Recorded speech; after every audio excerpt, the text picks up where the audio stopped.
So I guess just thinking about that, if there's a mom that is dealing with things like that, I think this group would be, the collective would be ideal for you too, just to learn mindset and maybe even some self-awareness that we can share with our kids. Hello and welcome back to the Christian Women's Health Collective. We are so glad to be here with you. We are posting our third podcast of our back to school collection for September. And this week we are going to be talking to you about emotional eating and how that can be effective in yo-yo diets and what it causes to happen to your body. And here we go. What causes emotional eating? Everything, doesn't it? Stress, anxiety, your family, my husband, kids, bad grades, drama, hormones. Oof. Yeah. Period. Started my period. Girl, that was the excuse for all the food. Oh my gosh. And then pregnancy. When I was pregnant with my daughter, I ate so much crap. In particular, Butterfinger candy bars and barbecue Fritos. Those were my go-to. Coming from an all-meat girl. hot chicken wings, hot spicy chicken wings on the first one, and baked ziti on the second. Oh wow! See, you at least went for cooked food. That is good. I cooked Caesar salad and fruit and Fruity Pebbles with my son. And with my daughter, I ate I ate everything, but I love the junior bacon cheeseburger from Wendy's, and like I get a baked potato and a salad and like all the everything from there. I don't know why. Right on. And spicy burritos and tater tots. I ate way too many. I love it. Mine was chocolate chip cookies and hot chocolate Cheerios. And I had a mother-in-law that encouraged me to eat for two. So she would be like, honey, you're eating for two, have more. And so I put on the poundage, y'all. Yeah. Oh yeah. Mm-hmm. Well, I took that in a whole new direction talking about pregnancy. Yeah. Well, I mean, but you think about it, pregnancy is kind of, I mean, that is one of them. But I guess even before then, like when you're a child, a young kid, you can have emotional eating too. Like, I don't know. My time was so different. You know, I can't hardly even imagine being a mom now having a kid that's in school that's dealing with emotional eating and just the trauma and the stress that. So I guess just thinking about that, if there's a mom that is dealing with things like that, I think this group would be, the collective would be ideal for you too, just to learn mindset and maybe even some self-awareness that we can share with our kids. Because if I had known those things, I think I could have carried it over, but. Well, yeah, and drug addiction and alcoholism, and I would be willing to bet my right arm, food addiction became a huge issue for kids through this whole COVID time, right? I mean, obesity skyrocketed along with all the other addictions. So sugar addiction became huge through COVID. Sugar addiction is huge everywhere. Sugar is more addictive to the brain than cocaine. Mm-hmm. Yeah. Mm-hmm. So, yeah. I didn't know I had a sugar addiction. So through all of my little health journey, we watched this show on Netflix. I think it's like Gut or something like that. And it talks about sugar, and it just talks about, you know, how it controls you. And so I finally went from the side of, you know, I don't believe that, to the scientific side of, oh, let me try and see if that'll work. So what I found is like, we would go by the Dollar General because you have to pass the Dollar General to get to our house. And that's like my one stop. And when I quit buying sugar, like it would almost, like I could feel it before I got to the store. You know, like I need sugar. And I would have to control myself to not pull in there to buy a bag. And then when I did buy it, I would hide it in the closet so nobody could see it. And I would buy sugar addiction. Do you know that this is the cruel irony, especially when it comes to Alzheimer's and other forms of dementia? The last taste buds that we lose in our old age, because we do lose the taste of things as we get older, and I mean like old, is the taste for sugar. It's the last taste bud that we lose. And we wonder why demented people crave sugar. Right. Cruel irony, but it's true. Hmm. And so as soon as something sweet hits Interesting. your tongue, whether it's your toothpaste, whether it's an alternative sweetener, whether it's, mouthwash, anything that has any kind of a tol in it, right? Because most toothpastes have inositol in it, or not inositol, xylitol in it, or the mouthwashes will have that in it. Anything that hits your tongue will immediately trigger that response. And it's a dopamine effect. Yeah. And so emotional eating, I believe as a child, I ate emotionally a lot because I was home alone a lot. And it doesn't have to be sugar either. It can be a potato chip, because I loved barbecue potato chips as a kid. Granted, they have sugar on them, but it can be a starch that still creates that sugar addiction. Hmm. Well, I and think we need to do a what's whole bad other about video. all that? Yeah.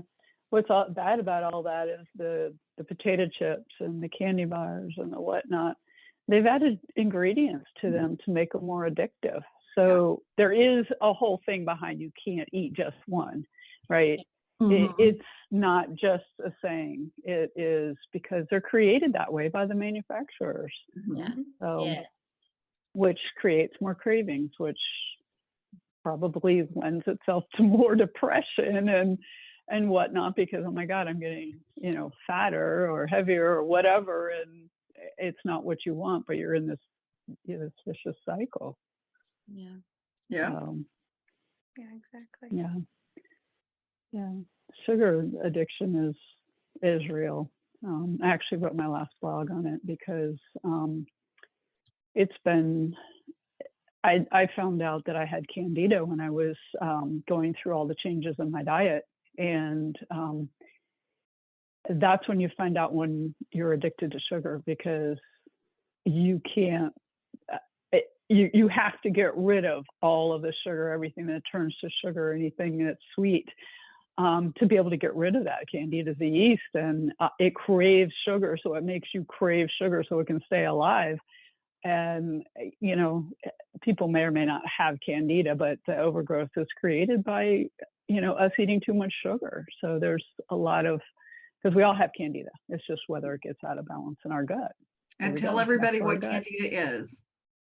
It's a yeast. So it is a yeast that, like I said, everybody has it. So if you eat too much sugar, there's a good chance that you could create an overgrowth in your gut of Candida. And it might be one reason why sugar is so addictive, because it makes you eat it. It really does. I mean, that sugar is calling you from the cabinet, from the refrigerator. Hello, I'm in here. Come and get me. So, yeah, it's not easy, and to get rid of that addiction. So that was one thing I'd had to What go are the through. signs and symptoms to Candida? Like, is there, because I'm just curious, like, how many people are addicted to it? Like, is it easy to diagnose? Is it to people? It's a yeast overgrowth. So Yeah, for it women, can show up as a yeast infection for sure. exactly. A lot of people get headaches. Mhm. They can do skin tests Yeah. on you too and trace it. It can actually come through your skin pores. Yeah. Yeah. Yeah, I actually had a food sensitivity test, and that's where they found it, was in that LCAT food sensitivity test. It was pretty intense food test. It kind of makes me think, like, I know in certain things that you talk about with different diseases, you talk about them and people go, oh yeah, that's me. Oh yeah, I've got that. Or, oh yeah, that sounds like this. And I think when you talk about different diets or different things that happen, it's easy to say, but it makes me also think, as we talked about diets and just childhood, we as individuals are so different. And so, like, how we find something or what we treat ourselves with is okay to look different than somebody else, because it might not be right for our disease or our gut. Mhm. It's so easy to hear somebody talk about it and go, oh, I wonder, or oh, me too, but don't get caught in that. But I think you got to pay attention, right, to the tension, or to what could, like, yours was the Candida. Well, somebody else's maybe rheumatoid or whatever. Exactly. Yeah, It shows up in the not one size weakest fits places all. in your body.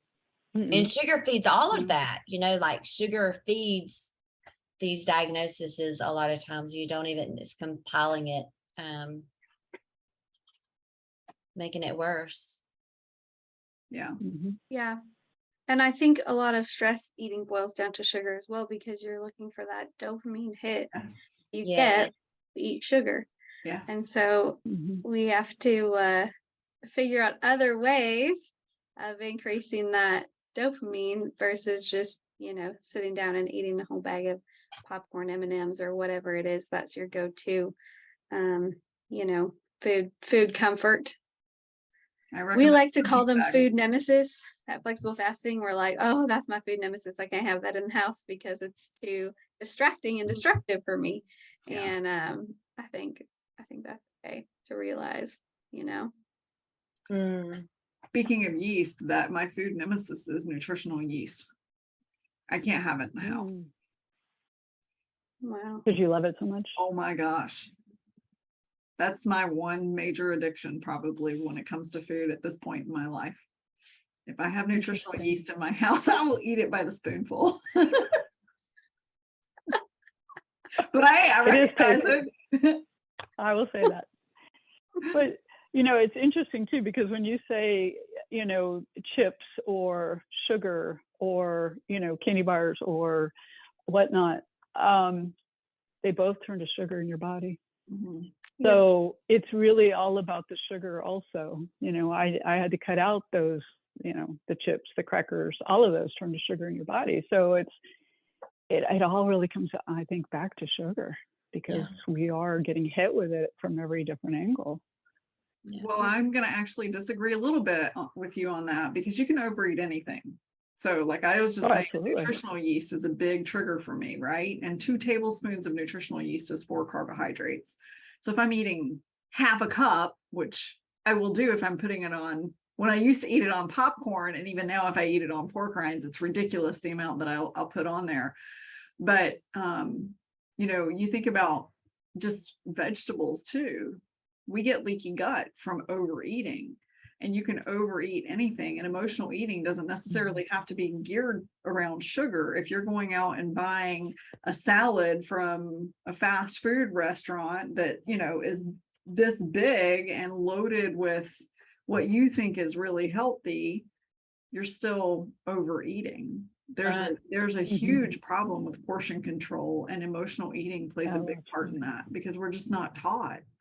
We're not taught how to portion our food properly. And then by the time we've gone through the emotional eating part of life, and now we're trying to get healthy, and they tell you need this much protein and this much vegetables and this much carbs, and you're supposed to know how to put that on your plate, but yet you're used to eating 2 pounds of food in a sitting. That's hard to do. It's really hard to do. Yeah.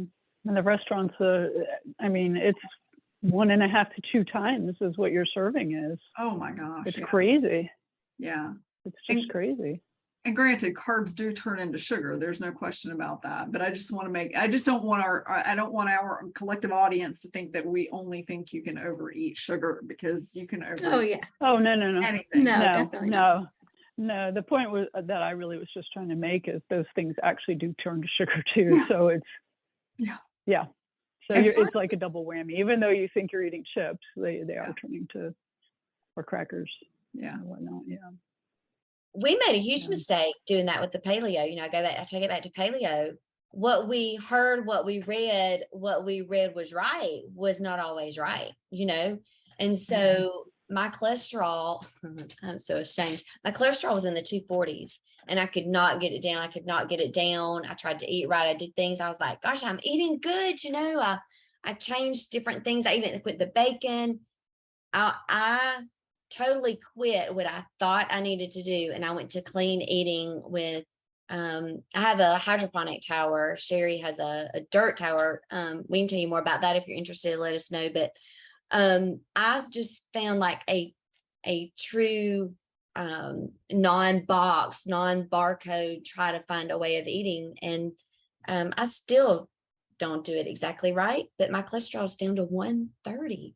I was like, what in the world? It's never been in the clean range. I have some So- disappointing news to tell you. What? You need to raise your cholesterol back up. That's My way too cholesterol- low. Yeah. We'll be raising it, but it's good in some ways. They're saying it's It's good. For good me. by terms of medical doctors, but it's really Yeah. low for your brain health. Really Yeah. low for your brain health. I'll get my brain health up.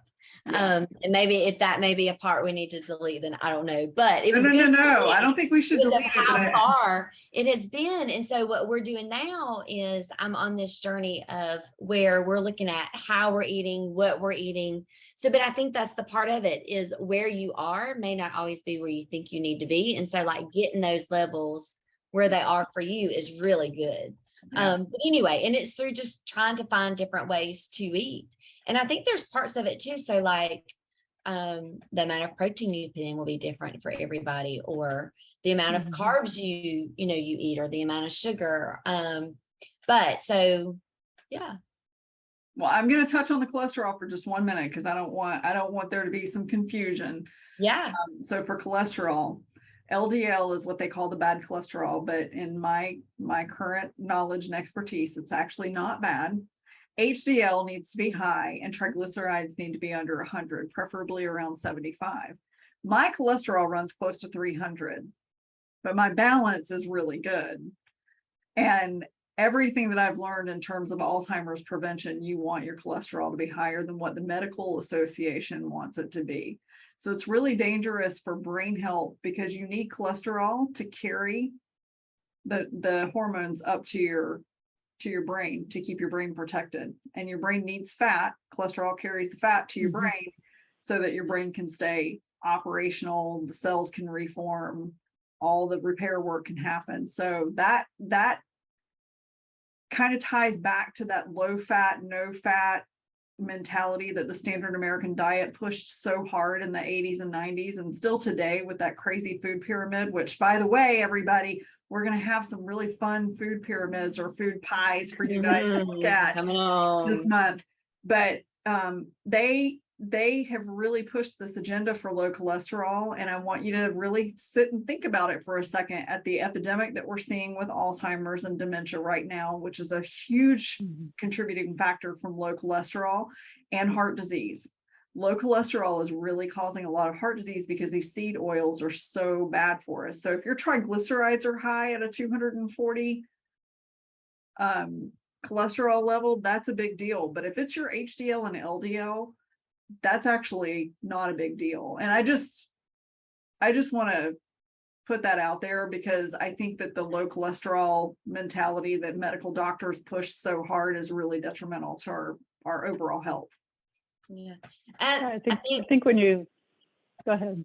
Yeah, I was going to say too, I think it depends too on like what your disease or your diagnosis process is. So like if you're like me and you smoked for 20 years since you were 6 years old, then looking at that cholesterol, and if you have a mom who has, heart attacks and strokes, and so they have that health, so then you have to look at it too from what angle and where you're going, and that's also where it would be individualized for each person, because it's going to be different for everybody. And there's so many different diseases that we're fighting. So rheumatoid, cardiac, high cholesterol, diabetes, high blood pressure. And I think that's too is a good point to maybe even look at like what's your 21andMe if you don't know, or talk to your family about where are things, because there's only so many battles that we are going to be able to fight, so the more you learn, the more you know which way to go, right? Which is cool.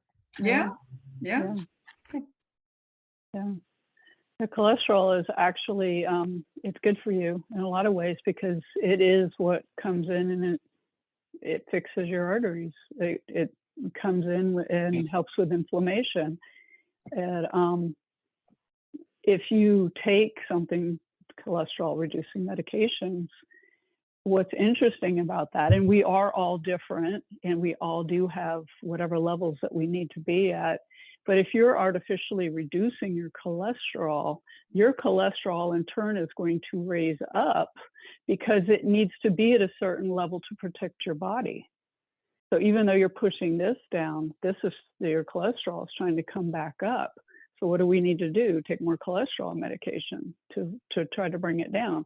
And it keeps trying to come up because your body may need it at that point also for repair. So cholesterol it's been demonized in a lot of different ways. And Leanne's right. It's a ratio that we need to look at, not. And the statin drugs actually that cause number. diabetes. Yeah, statins will cause type 2 diabetes because it raises your insulin. Yeah. It's not The real good. two research is coming out. The two biggest contributing factors to heart disease is sugar and processed oils. Mhm. And so, and it's not fat that is causing issue with, heart disease and good health in our heart and veins in our circulatory system. It's sugar and processed oils.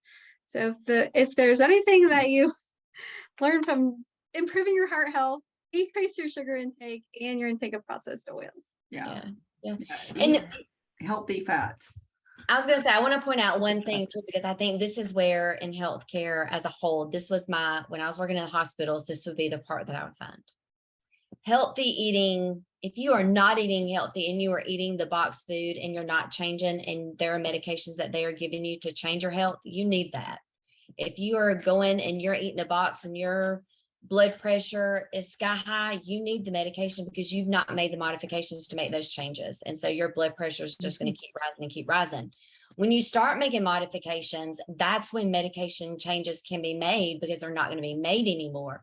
But if you're listening to this and your doctor has put you on a cholesterol medicine and you're going, hey, we are not a diagnosing person. We are not giving you orders to do. What we're saying is that it takes change to make these habits happen. So like for me, my cholesterol was high because I was eating bad things. I was yo-yo dieting. I was totally messing up my mitochondria because I didn't know what I was doing. Now that I'm in the doctor, I'm working with them. We have a holistic approach to see where the labs are, where these diet changes need to be made, and how to level off. It's going to take time, and it's not going to be like a fix. Yeah. But what I don't want is somebody to go, hey, cholesterol medicine is bad. These things are bad for me. And you stop. Absolutely do not do that. Don't do it. You need to learn how to get on the path, get your healthy habits in, and then you can work with your practitioner, whoever, to get off those medications. That's what you got to do. Totally Make agree. your habit. Totally agree. Happen. Yeah. So my cholesterol was actually, if we get into it, was like into the 300s. I started taking medications. They stayed at the 200s. We could never bring them down. And now I'm down at a healthy level. So are we where we need to change? Always. But talk to your doctor, though. Don't go out and do it on your own. Please. We're just filling you with information. Totally I agree. don't want you to think we're telling you how to medicate your body. Yeah.